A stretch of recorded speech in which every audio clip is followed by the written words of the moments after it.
Hayden Locke, President and CEO of Marimaca Copper. We're developing the Marimaca Oxide project in Northern Chile, and we've just announced some really key hires as we ramp up our execution plans and start getting prepared for the eventuality of building a mine. Well, there you go.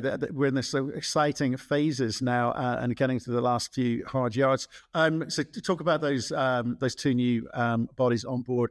Why now?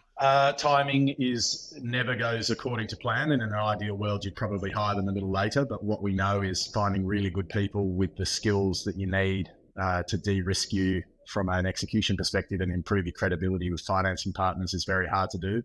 They became available and we jumped on them as soon as we possibly could. Right. Okay. I've got to take them off there for sure. I mean, give us an update on sort of where you are. Because last time we spoke, you raised a bit of money in August.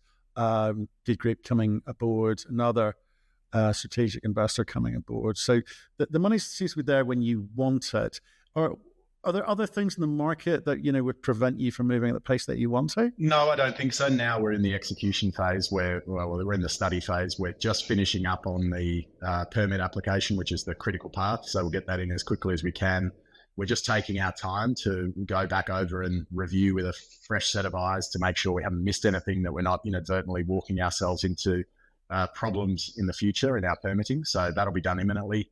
And then we get that in, and then we turn our attention completely to the definitive feasibility study, which is underway, and we're making progress on various different aspects of it. But really, once the team is finished with the permit application, we'll turn all of our attention to pushing ahead and finishing that DFS, which is all important for telling the market, what the project looks like and why we think it's financeable. Okay, so nothing distracting you. So let's come back to these hires, if you don't mind. In terms, when I look at economic studies or any other kind of piece of research or economic studies, anyone kind of puts that in the marketplace, I always look at the quality of the people involved, whether that be who they've had design the plant, etc. It's really important. So the same with the hiring of these people. What have they done before which leads you to believe that these are the right people to actually get your business over the line and not just a name tag that companies do like to throw out every now and again? Well, both Oscar and Alexis have come out of Capstone, and prior to that, they were in Mantos Copper. So they are in one of the success stories in our industry. They have built a business of significant value as members of the senior executive team.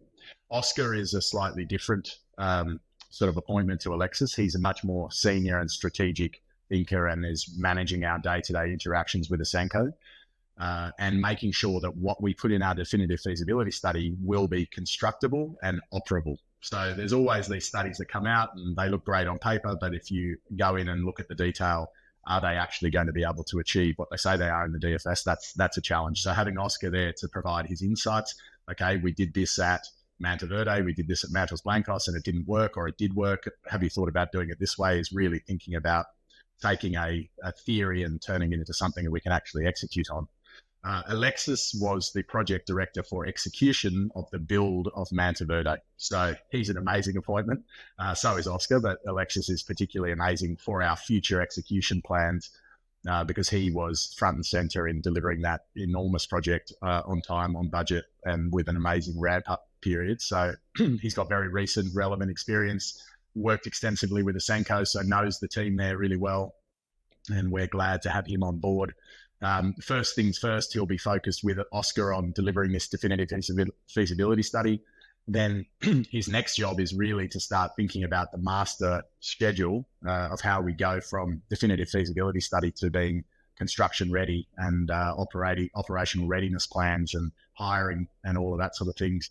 And then, of course, managing our engineers as we do the detailed design and engineering. I always think these things are great moments because I don't think people like that kind of jump ship into a venture where they don't know it's going to work, right? So you've been clear about what the brief is to them, but they'll also want to have done some kind of sense check about the way that you're going about this before kind of committing to you guys. So working with Ausenco previously, presumably the same team at Ausenco, that must help. But so how much time did they spend before they committed to you? Well, they all know each other. So Giancarlo Bruno, obviously on our board of directors, was their former boss. And, they all talk and they all catch up and they're all very good friends. And so there's, I'm sure, been a lot of honest conversations about the prospects of this project. Oscar's been working with us for a couple of months, and so he's got a good feel for the project and obviously knows Alexis pretty well. So yeah, they've done a lot of work, and we keep asking them, on a daily basis, is anything in there that's a negative surprise to you, anything that concerns you? And the answer is no. They think it's a great project. The devil is always in the detail when you get into the operations and the execution, because there are always things that you have to deal with, but they're pretty confident, and it's improving my confidence. Right. And obviously, with the appointment like here in Daily, etc., you're beefing things up. But again, what we don't want is just a set of names just to kind of look good. We want people actually doing things, adding value, etc. I mean, do you see more of this value additive appointments making as you kind of move forward through the conclusion of the DFS? Is that going to be necessary, or was the team kind of in place now? There are a few more hires in the team here in Santiago that we want to make, and that's really about making sure that what comes back from our engineers is as we expect it to be and of the quality that we expect it to be, but they're certainly not as senior as Alexis and Oscar. Giancarlo Bruno has been absolutely phenomenal as a director. He is a very experienced operator in this part of the world, and he's been very generous with his time to the management team. Considering he's a non-exec director, we have a lot of exposure to him and ask him a lot of questions, frankly. But yes, I think there will be some more appointments, particularly around engineering management, which is more, making sure that the left hand talks to the right and that everything's brought together in a timely and efficient manner. Certainly there'll be some appointments on the environmental and permitting side, just so that we have a key point of contact as we go into that process. There's going to be a lot of questions backwards and forwards from the government, and really the timelines will be dictated by how quickly and efficiently we can respond to any concerns that are raised. Okay. Now, and I know I've asked you this question lots and lots of times, which is around, are you serious about building this yourself? I think with these appointments, it's suggesting to me that you are, and I don't know if that's, because if I look at the gold market, right, there's lots of producers buying other producers, lots of producers, mergers of equal, however they want to frame it, right? But, production going after production. Not at this moment are we seeing a lot of, we're seeing some, but not a lot, production going after development stories in gold, where gold is, running 2,500. Copper has had a little go back in May up to $5, but sitting around $4.20 at the moment. Do you see a lot of M&A going to happen in the copper space? And if so, is it going to follow the same pattern of production, chasing production, or do you think development stories like yours, could get away with looking like they're serious about getting into production, but perhaps not? It's a great question. It's the first question a lot of people ask me is, are you serious about trying to build this? And the answer is, we've had this discussion ad nauseum with the board, which is, what is our best strategy here? And we've said as a management team, we have to prepare to build this, and that will only add value to any eventuality that comes. We have no preconceived desires to build or not. What we're looking to do is maximize value for shareholders. And so if somebody pays us the right price, well, then that's fine. They can own the asset and they can develop it and they can create a new source of copper supply. But our plan A is very much build the team out, run all the processes. So we've kicked off the debt financing processes. We've gone out for expressions of interest. That'll take us 12 months to do that. We're obviously going to be focused on permitting, deliver the DFS. We're putting together our plan for detailed design and engineering. So in terms of what we're doing internally, we are preparing to go into the execution phase to build a mine.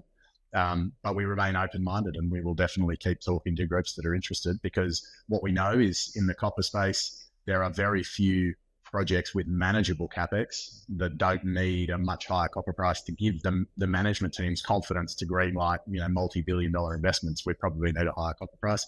Our project doesn't really suffer from that. It works at $3. It works at $3.50. So we are probably in a pretty enviable position in terms of just cracking on. Well, I think that's right. I mean, does it surprise you when you sort of look around the market and go, how few copper stories are sort of entering those last phases of development, nearing, the FID, as it were, to get into production? When I look around, I'm struggling. I'm seeing a lot of explore co, early stage development type stories, but it's thin on the ground out there. It is very thin. And that's one of the reasons I've been saying I'm bullish in the medium to long term, is the underinvestment in the development side of copper and the lack of new discoveries, the lack of new stories. there's plenty of development projects out there, but the vast majority need a higher copper price in order to achieve the threshold returns to be green lighted. And so that is very much the case now. All of the development stage projects that were green lighted have been built. There's been some noise around Freeport and Codelco looking at, spending some more money to expand production at various assets. That's going to take years to come to fruition. And so really, I've been saying for a while, why am I so excited about copper? Is because the cupboard is bare from development stage projects. And at some point, that has to come back to bear in the copper price. There will be a supply response at some point, as there always is in commodities, but it's not going to be for the next sort of 5 to 10 years, in my view. Well, as a copper investor, that's pretty exciting stuff to me, because that it's going to see a market reaction surely in terms of price, which will encourage others to kind of enter. But we shall see. Look, I know you're in Chile right now. You've been there for a while as well. How are things on the ground? I am down here for 2 weeks. Wow. What's happening? So it's all the project meetings. We're meeting with our engineers. We're finalising the DFS. We're just going through all of the, checks and balances to make sure that what's coming back is matching what our strategic intention is with the development strategy. With the permitting occurring in parallel with the DFS, we're making some adjustments to the DFS to compensate for some changes that we had to make sure that our mine was permittable. So we're just going through all of those in an orderly fashion. It's easier to do it when you're in person than it is to do it over a Teams call. It is indeed. Well, I'm going to let you get back to it. Appreciate you making time and giving us a call. We'll speak to you soon, Hayden. Thanks very much.